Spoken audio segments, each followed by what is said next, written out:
Hi guys, welcome back to my channel. Today with me is my very angelic, beautiful friend, Kalyn Hemphill. So Kalyn was season 6's winner on Project Runway and season 1 on Models of the Runway. Yes. Did I get it right? Yes, Okay, good. yes, that's right.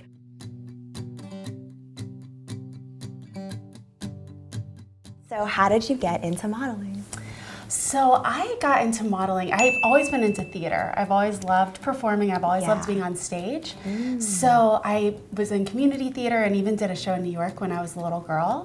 And from there, when I was 14, I hit a growth spurt and I was 5'10". Oh my gosh, at 14? At 14. Oh my taller God. than every boy in middle school. It's so embarrassing, so lanky. But It's like the Avatar. I know, right? Oh my gosh. And so, anyway, all these people were like, you should model, you're so tall.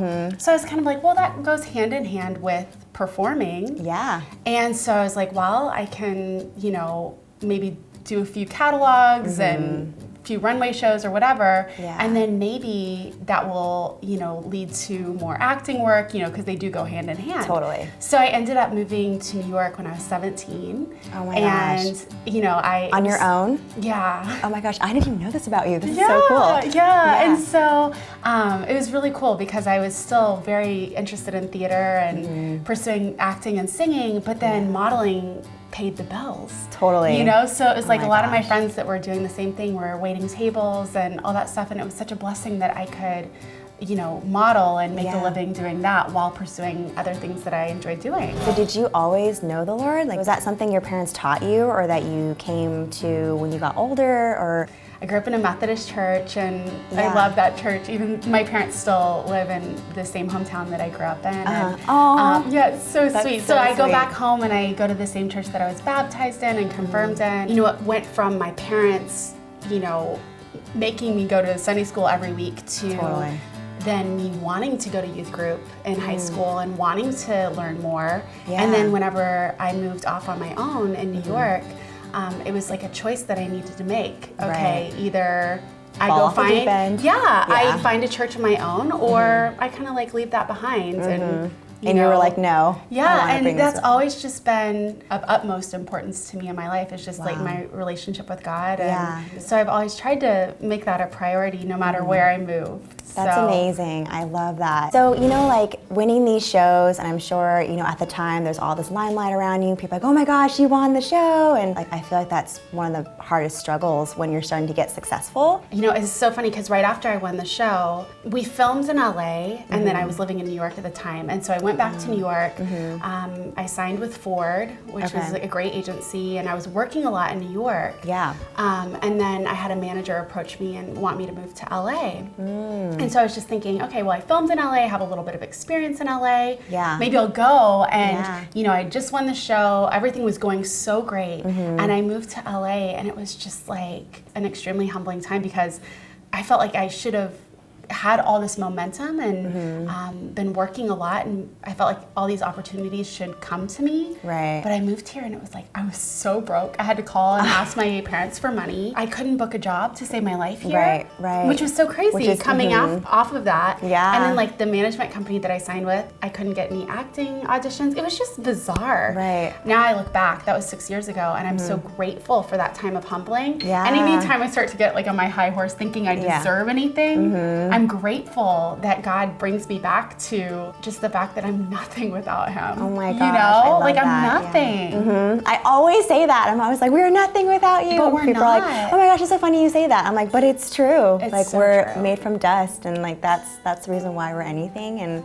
I feel like so often when I go into jobs, people are always like, oh, I want to be famous, and that's how I can share the gospel. I'm like, well, you can do that all the time. So are there times on set that you've been able to do that, or even in auditions where someone will happen to be talking about church and you're like, are you Christian? We don't have to have this huge platform. It's a gift if God does give us a huge platform to be able to like, win an Oscar. And right, like, no, totally. Oh, thank you, Jesus. Thank you. But at the same time, like not very many people are actually given that opportunity. And I think that verse, like, you who are faithful in little will be faithful in much. Like, you have to be faithful in the little, like, day-to-day appointments. Right. I remember I used to go into, like, commercial castings or whatever, just thinking, like, oh, I need this. I want to book this. Like, I need the money. Like, this would be so great.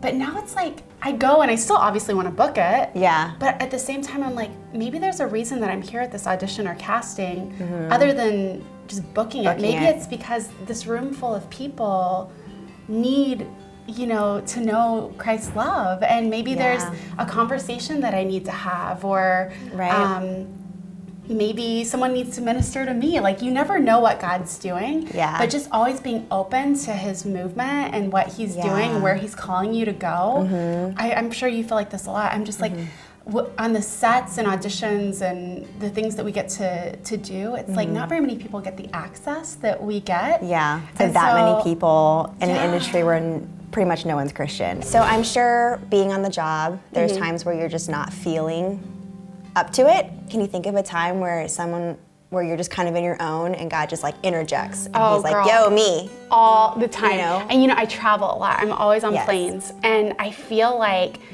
I sit down and I'm like, oh, please, like, don't talk to me. Don't be friendly. I haven't slept. I'm like, all I want to do is sleep right now. It's like a 6-hour flight.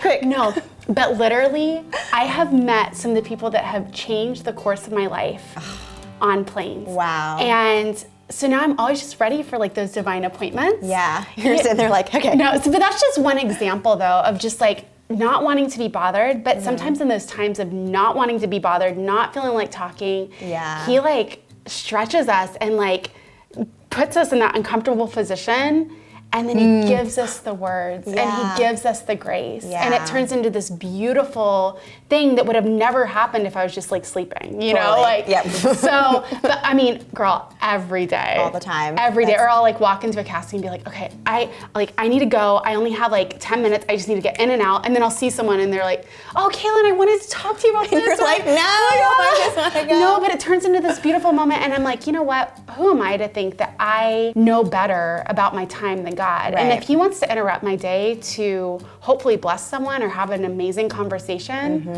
I just have to have a willing heart for that. Yeah, definitely. And not like selfish with our time, because I definitely struggle with that too. Where I'm like, you don't understand. I poured out for so many hours, and just feeling I'm this exhausted. Yeah, I can't do this. And then you end up talking and somehow you get this energy. I know, because like, with that, we're able to do things that we would never be able to do in our physical strength. Right. I'm constantly like, in our weakness, he is strong. I know. I'm like, give me strength, because I don't feel like I can take another step. So with you saying that you're klutzy sometimes, can you can you name a time where, being in front of all these people and you've totally just, ate it or embarrassed yourself? Well, and maybe it just comes back to like him constantly keeping me humble. But like, I think the most awful experience, which is just so funny, I can just only laugh about it, but it was probably 3 or 4 years ago, and it was in LA, and I was going to this casting for this magazine, and there was going to be a portion by the pool, so they wanted us to be in a swimsuit. So I go to the casting office. It was like this place like in the Hollywood Hills or whatever, and it was kind of like an office and a home. It sounds sketchy, but it totally wasn't. Right. But the casting director and stylist, everyone was there. They looked through my book, and then they were like, okay, well, can you put on your swimsuit and then just go out to the pool and we're gonna take some Polaroids. Okay. So I like look out the window. Yeah, like I like put on, get my swimsuit on, like look out the window, and I start like, going towards the pool, like in my heels and my swimsuit. I did not know that there was a glass. Oh my God. It looked like I was just going straight outside. There was a glass like window wall thing. And I literally just like confidently strutted into it, fell all the way backwards. Like, thank God it didn't like break or shatter or anything like that, because I could have been like really seriously injured. But I was like sprawled out on the floor in my heels and swimsuit.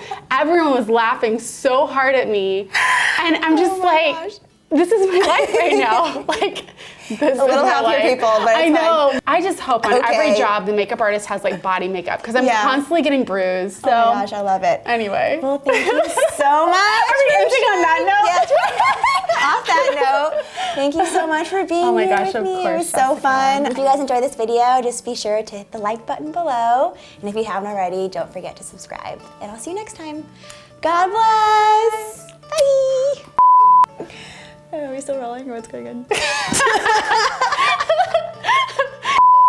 Here we go. Go Here team we go. go. Go Here team we go. go. Rolling with the homies. Yeah. That's from my Clueless. Hamnashmi. Okay. Hashmimi. Hashmi Hamaha.